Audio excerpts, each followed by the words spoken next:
Hello friends, good evening to all. एक बार फिर से आप सब लोगों का नर्सिंग एजुकेशन यूट्यूब चैनल के ऊपर हार्दिक स्वागत है।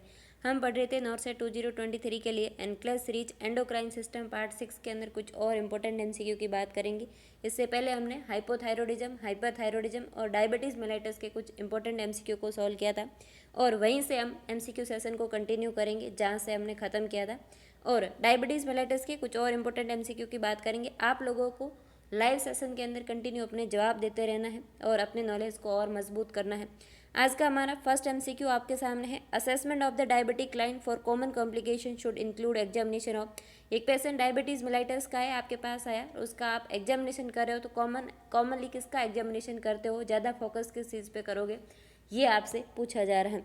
ऑप्शन ए के अंदर लिखा है एब्डोमेन का assessment, option B lymph gland का असेसमेंट, ऑप्शन सी फेरिंग्स और ऑप्शन डी के अंदर है आई का असेसमेंट। तो जो मरीज डायबिटीज़ मेलाइटस का होता है, इन मरीजों के अंदर एक्यूट एंड क्रोनिक टाइप के कॉम्प्लिकेशन पाए जाते हैं। जो मरीज डायबिटीज़ के हैं, ऐसे मरीजों के अंदर माइक्रोवेस्कुलर और मैक्रोवेस्कुलर चेंजेस पाए जाते हैं। और इसके साथ में जो मरीज डायबिटीज़ का है, ऐसे मरीजों के अंदर रेटाइनोपैथी पाई जाती है ना। मरीजों के अंदर क्या होता है, रेटाइनोपैथी मरीजों के अंदर देखी जाती है और इसीलिए डायबिटीज़ वाले मरीज़ का आई का असेसमेंट इंपॉर्टेंट रहेगा इन चारों एग्जामिनेशन के अंदर। एब्डोमिनल असेसमेंट, लिम्फ ग्लैंड का असेसमेंट, फेरिंग्स का असेसमेंट, आप प्रॉब्लम के अकॉर्डिंग असेसमेंट सारी चीज़ का कर सकते हो हेड टू टो।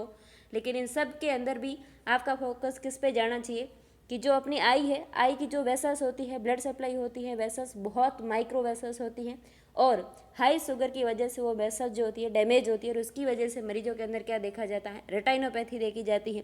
इसीलिए उसका फंडल एग्जामिनेशन बहुत इंपॉर्टेंट रहता है। जो मरीज़ डायबिटीज़ का होता है, ऐसे मरीजों के अंदर एक तो पेरिफेरल न्यूरोपैथी का असेसमेंट किया जाता है और दूसरा किसका किया जाता है, रेटाइनोपैथी का असेसमेंट जो है स्ट्रिक्टली किया जाता है फंडल एग्जामिनेशन करके।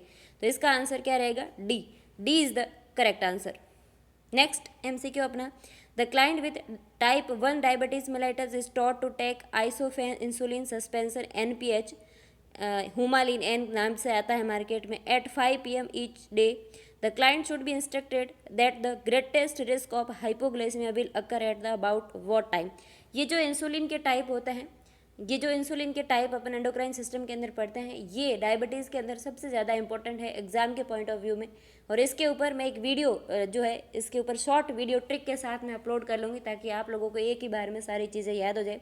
आपको पढ़ना क्या है, रैपिड एक्टिंग इंसुलिन कौन सा होता है, इसका ब्लड के अंदर एक्शन कब आता है, पीक कब बनता है और ब्लड के अंदर इसका लेवल कितना रहता है, ये चीज़ आपको हर इंसुलिन के बारे में पता होनी चाहिए। एक होता है रैपिड एक्टिंग इंसुलिन, दूसरा होता है इंटरमीडिएट एक्टिंग, एक होता है शॉर्ट एक्टिंग और एक होता है लॉन्ग एक्टिंग।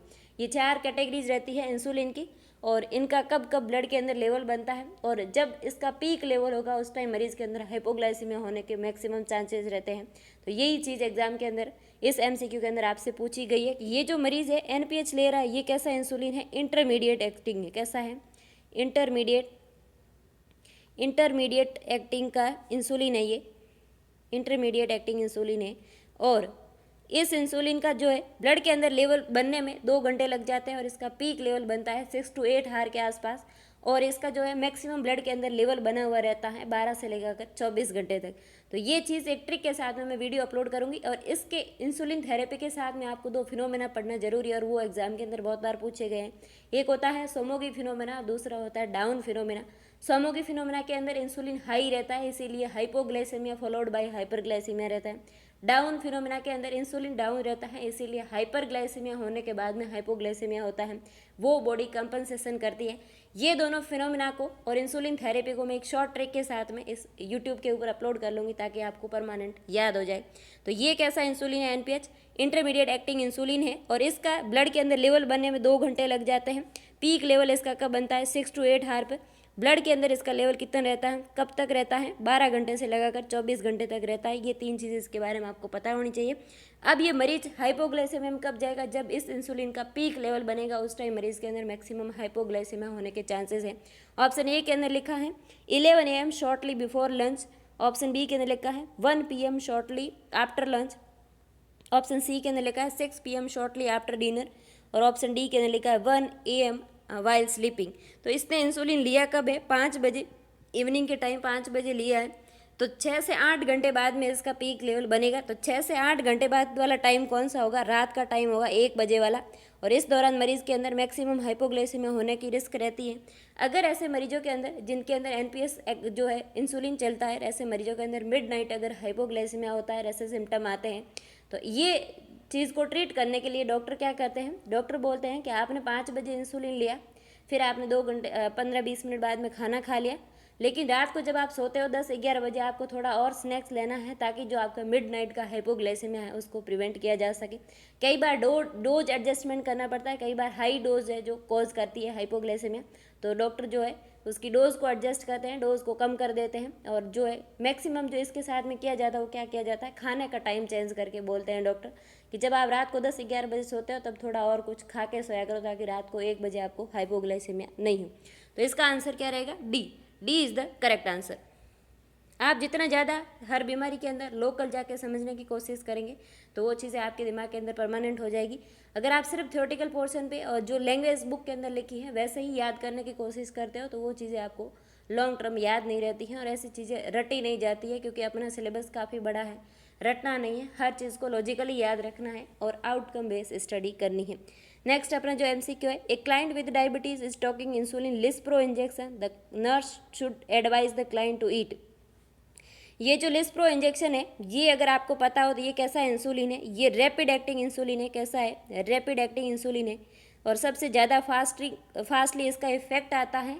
और अगर एग्जाम के अंदर आपसे पूछा जाए कि इमरजेंसी के अंदर, जैसे मान लो एक टाइप 1 डायबिटीज़ का मरीज आपके पास आया और वो मरीज DKA के अंदर है, डायबिटिक कीटोएसिडोसिस के अंदर है, तो वो एक इमरजेंसी कंडीशन है, उसके अंदर सडन हाइपोग्लाइसेमिया हमें नहीं करवाना होता है, इसलिए अपन जो है एक बार तो इमीडिएटली लिस्प्रो यूज़ करता है, लेकिन बाद में NPH वगैरह के इंसुलिन को यूज़ करके उसकी शुगर को धीरे धीरे कम किया जाता है और उसको जो है हाइड्रेशन मेंटेन करने की कोशिश की जाती है, क्योंकि ऐसे मरीजों के अंदर बहुत ज़्यादा पॉलीयूरिया होता है, इसलिए इसके अंदर फ्लूइड रिप्लेसमेंट, जितना ज़्यादा उसको पॉलीयूरिया हो रहा है, माना कि हर घंटे 400 ml यूरिन आ रहा है तो आपको 400 ml उसका रिप्लेसमेंट करना है, ताकि बॉडी के अंदर डिहाइड्रेशन नहीं हो। इसके अलावा आपको जो है इंसुलिन धीरे धीरे चलाते रहना है कंटिन्यू इन्फ्यूजन में, ताकि इसका धीरे धीरे शुगर को लो किया जाए।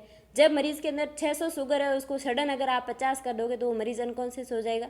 ऐसे मरीजों के अंदर सडन हाइपोग्लाइसीमिया नहीं लाना होता है, धीरे धीरे शुगर को कम करनी होती है। लेकिन इमरजेंसी के अंदर कौन सा इंसुलिन यूज़ किया जाता है?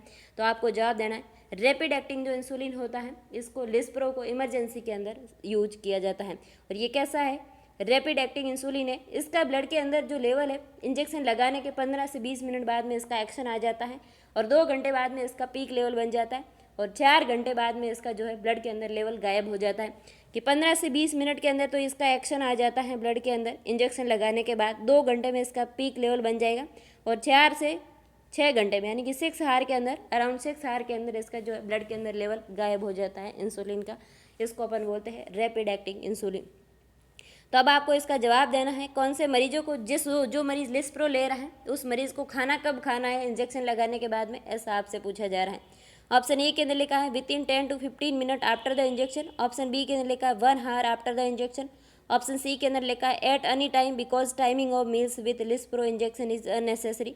ऑप्शन डी के अंदर लिखा है 2 hour before the injection, injection लेने से पहले खाना खाने की ज़रूरत नहीं है और कभी भी नहीं खाना है। अगर आपने खाना कभी भी खा लिया और आपने इंजेक्शन लगाया 15 से 20 मिनट बाद में आपको क्या है हाइपोग्लाइसीमिया हो जाएगा, तो ऐसा मरीज़ को एडवाइस नहीं करना है।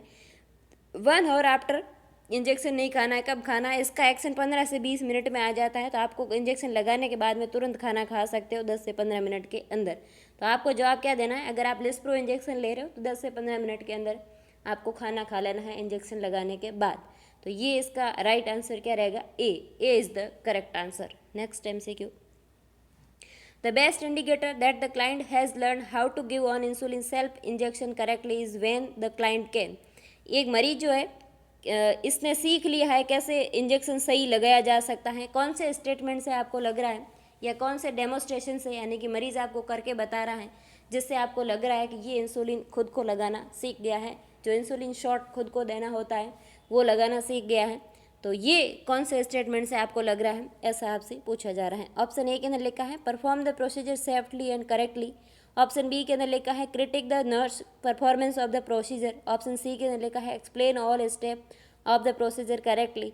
ऑप्शन डी के अंदर लिखा है correctly answer a post test about the procedure. तो आपको क्या करना है, मरीज़ अगर डेमोस्ट्रेट करके आपको बता रहा है, आपने मरीज़ को बोला कि मेरे सामने खुद को इंजेक्शन लगा के बताओ, और वो क्या कर रहा है, करेक्टली खुद को लगा पा रहा है और सेफली लगा पा रहा है, इसका मतलब मरीज़ सीख गया है। अगर वो प्रोसीजर को एक्सप्लेन कर रहा है स्टेप बाय स्टेप और खुद अच्छे से बेस्ट परफॉर्म करके बता रहा है, तो वो चीज़ आपको नहीं देखनी है। आपको क्या देखनी है, आपके खुद की आंखों के सामने डेमोस्ट्रेशन देखना है मरीज़ का, कि मरीज़ खुद को करेक्टली लगा पा रहा है, सेफली लगा पा रहा है, इसका मतलब मरीज़ सीख गया है।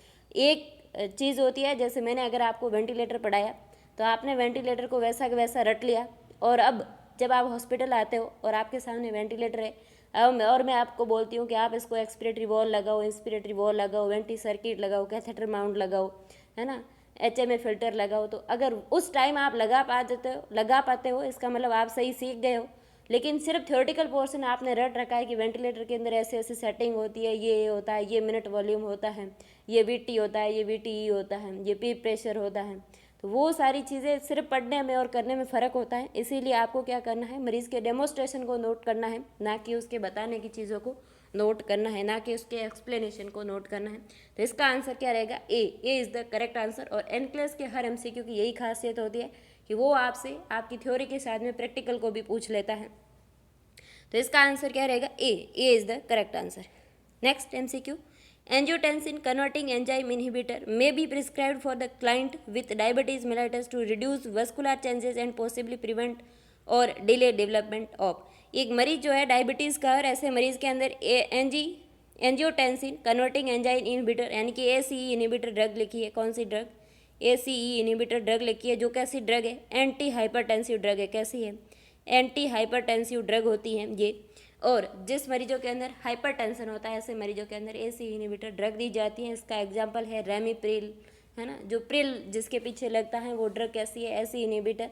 जिसके पीछे लोल लगता है वो कैसी है, बीटा ब्लॉकर ड्रग।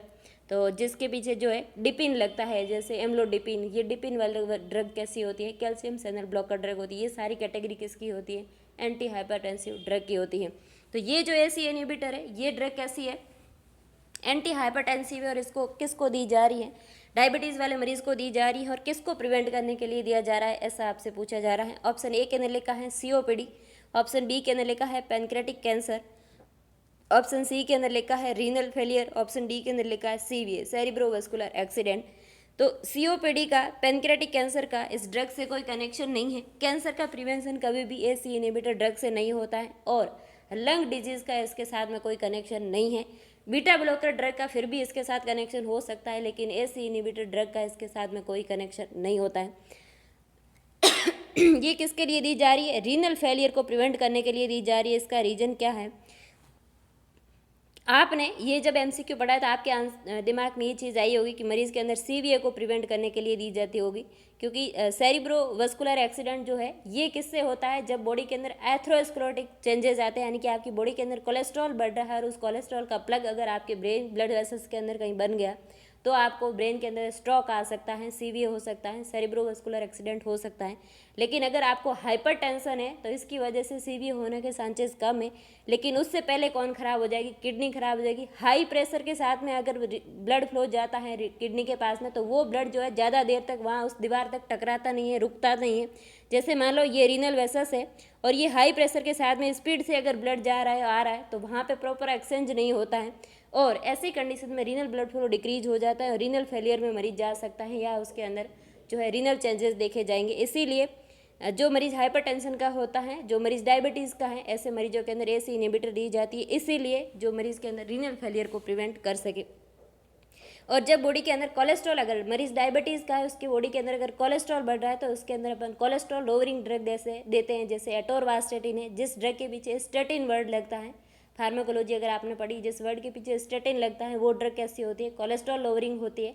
जब बॉडी के अंदर एथ्रोस्क्लेरोसिस बन जाता है तो ऐसी कंडीशन में कोलेस्ट्रॉल लोअरिंग ड्रग दी जाती है। एंटी हाइपरटेंसिव ड्रग इसको प्रिवेंट नहीं कर सकती। इसीलिए आपको क्या करना है, ये ACE इनहिबिटर ड्रग क्या करेगी, रीनल ब्लड फ्लो को इंक्रीज करेगी और रीनल वेसल्स का डायलेशन करेगी, ताकि वहाँ पे क्या है प्रॉपर ब्लड सप्लाई हो और किडनी फेल नहीं हो। इसीलिए इस ड्रग को दिया जाता है कौन से मरीजों में, जो मरीज डायबिटीज़ के होते हैं उनको।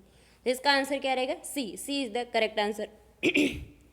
Next MCQ, the nurse should teach the client, the diabetes client, that which of the following is the most common symptom of hypoglycaemia, जो मरीज डायबिटीज़ का है जिसके अंदर मोस्ट कॉमन कौन सा सिम्टम आएगा, ये आपसे पूछा जा रहा है।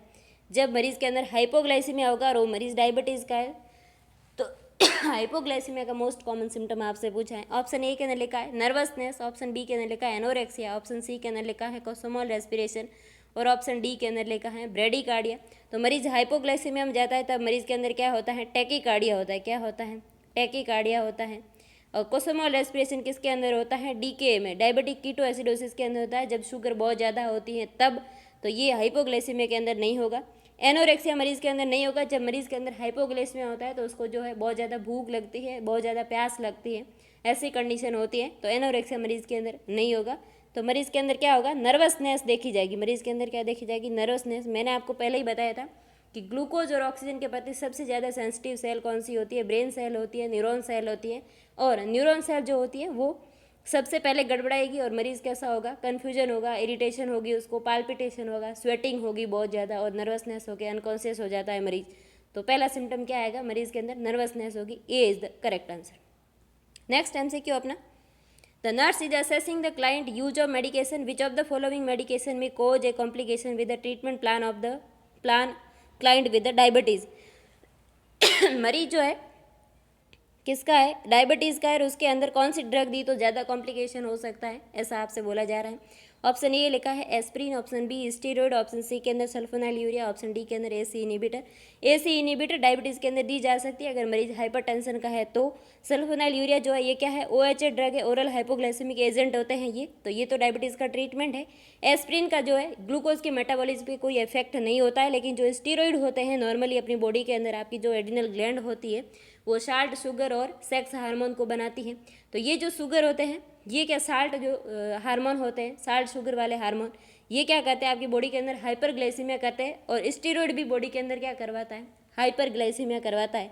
और जो मरीज डायबिटीज़ का है उसके अंदर ऑलरेडी हाइपरग्लाइसीमिया, और अगर आप स्टीरॉयड दे रहे हो तो इसके अंदर ब्लड शुगर कभी भी कंट्रोल नहीं होगा। तो इसके साथ में मरीज को और कॉम्प्लिकेशन हो सकते हैं। तो इसका आंसर क्या रहेगा, B is the correct answer. आज के लिए इतना ही, हम मिलेंगे नेक्स्ट लेक्चर में। तब तक के लिए धन्यवाद। जितना मेरे पास टाइम होता है मैं उतने MCQ आपके साथ जो है एक्सप्लेन कर पाती हूँ। जब टाइम ज़्यादा होगा तो नंबर ऑफ़ MCQ ज़्यादा इंक्रीज़ करेंगे। तो अगर आपको इस वीडियो लेक्चर में कुछ नया सीखने को मिल रहा है तो आप इस वीडियो को ज़रूर दूसरे लोगों तक शेयर करें ताकि दूसरे लोग भी अपने साथ में जुड़े। Thank you.